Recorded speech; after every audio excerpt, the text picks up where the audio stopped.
Hi friends, എല്ലാ കൂട്ടുകാർക്കും food world എന്ന യൂട്യൂബ് ചാനലിലേക്ക് സ്വാഗതം. ഇന്ന് നമ്മൾ ചുരക്ക കൊണ്ട് നല്ലൊരു സിമ്പിളായിട്ടുള്ളൊരു തോരനാണ് വെക്കാൻ പോകുന്നത്. അപ്പോൾ അതിനായിട്ട് നമ്മളൊരു വലിയ ചുരക്കയുടെ ഒരു കാൽ ഭാഗത്തോളം മാത്രമാണ് നമ്മളെടുത്ത് തൊലി ചെത്തി അരിഞ്ഞ് ചെറിയ പീസായിട്ട് അരിയുന്നതായിരിക്കും നല്ലത്. ആ രീതിയിൽ നമ്മൾ അരിഞ്ഞ് വെച്ചിട്ടുണ്ട്. ഫസ്റ്റ് നമ്മൾ അരിയുന്നതിന് മുമ്പായിട്ട് ഒന്ന് കഴുകിയെടുക്കുക. അരിഞ്ഞതിന് ശേഷം കഴുകേണ്ട ആവശ്യമില്ല, അതിൻ്റെ ഗുണങ്ങളൊക്കെ നഷ്ടപ്പെടാനായിട്ട് അതിടയാക്കും. പിന്നെ നമുക്ക് വേണ്ടത് പീരയാണ്. അപ്പോൾ ഒരു അരമുറിയോളം പീരയാണ് എടുത്തിരിക്കുന്നത്. പിന്നെ നമ്മൾ 2 പച്ചമുളക് എടുത്തിട്ടുണ്ട്. അതൊക്കെ ഓരോരുത്തരുടെ എരിവിനനുസരിച്ചാണ് നമ്മൾ ചേർക്കേണ്ടത്. പിന്നെ ഒരു 4-5 ചെറിയ ഉള്ളി എടുക്കുക.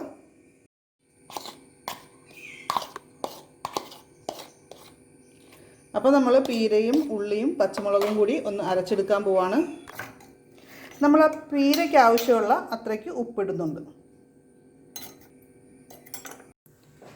നമ്മളൊരു പാൻ അടുപ്പത്ത് വെച്ചിട്ടുണ്ട്. അതിലേക്ക് നമുക്ക് വെളിച്ചെണ്ണ ചേർത്ത് കൊടുക്കാം. എണ്ണ ചൂടായിട്ടുണ്ട്. അപ്പോൾ നമുക്ക് കടുക് ഇട്ട് കൊടുക്കാം.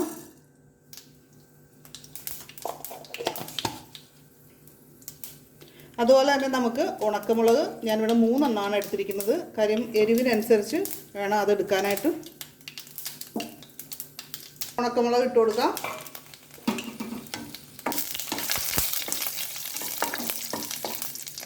പിന്നെ നമുക്ക് വെളുത്തുള്ളി അരിഞ്ഞു വെച്ചിരിക്കുന്നത് 4-5 വെളുത്തുള്ളി എടുത്താൽ മതി, വലുതാണെങ്കിൽ.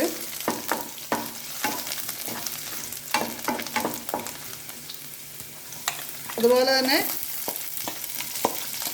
ചെറിയ ഉള്ളി അല്ലെങ്കിൽ നമുക്ക് സവാള എടുക്കാം. ചെറിയ ഉള്ളിയാണ് കൂടുതൽ നല്ലത് കേട്ടോ. പിന്നെ നമുക്ക് കറിവേപ്പില ചേർത്ത് കൊടുക്കാം.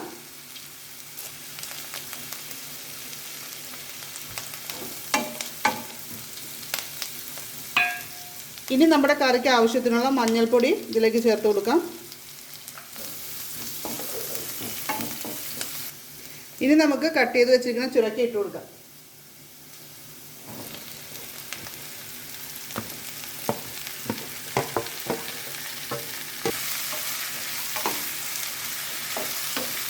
ഇത് നമ്മൾ നന്നായിട്ട് മിക്സ് ചെയ്യണം. നമ്മൾ ഉപ്പ് ചേർത്ത് കൊടുക്കുന്നുണ്ട് ഇതിനാവശ്യമുള്ള.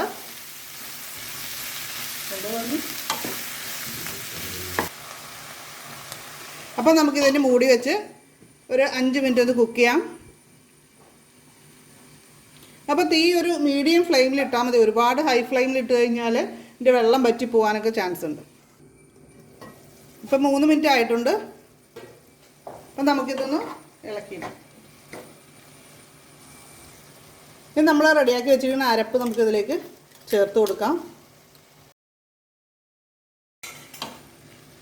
ഇനി നമുക്ക് നന്നായിട്ട് മിക്സ് ചെയ്ത് കൊടുക്കാം. ഈ ഒരു കറിയിൽ നമ്മൾ മുളക് പൊടിയൊന്നും ആഡ് ചെയ്യുന്നില്ല. നമ്മൾ ചേർത്തിരിക്കുന്ന പച്ചമുളകിൻ്റെ ആ ഒരു എരിവും അതുപോലെ തന്നെ ഉണക്കമുളക് ചേർക്കുന്നതിൻ്റെ എരിവുമാണ് ഉള്ളത്. ഇനി ഈ അരപ്പ് നമുക്ക് ഒന്ന് മൂടി വെച്ച് ഒന്ന് വേവിക്കുമ്പോഴാണ് ഈ അരപ്പൊക്കെ വെന്ത് കിട്ടുന്നത്.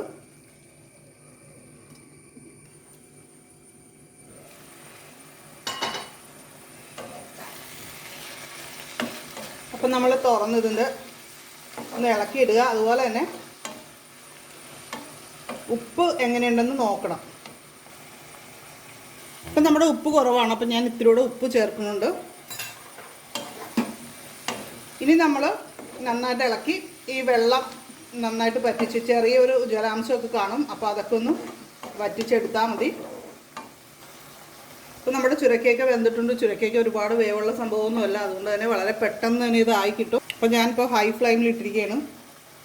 അപ്പം നമുക്ക് ഇനി തീ ഓഫ് ചെയ്യാം. നല്ല കിടിലൻ നമ്മുടെ ചുരക്ക തോരൻ റെഡി ആയിട്ടുണ്ട്. അപ്പോൾ എല്ലാവരും ഉണ്ടാക്കി നോക്കണം.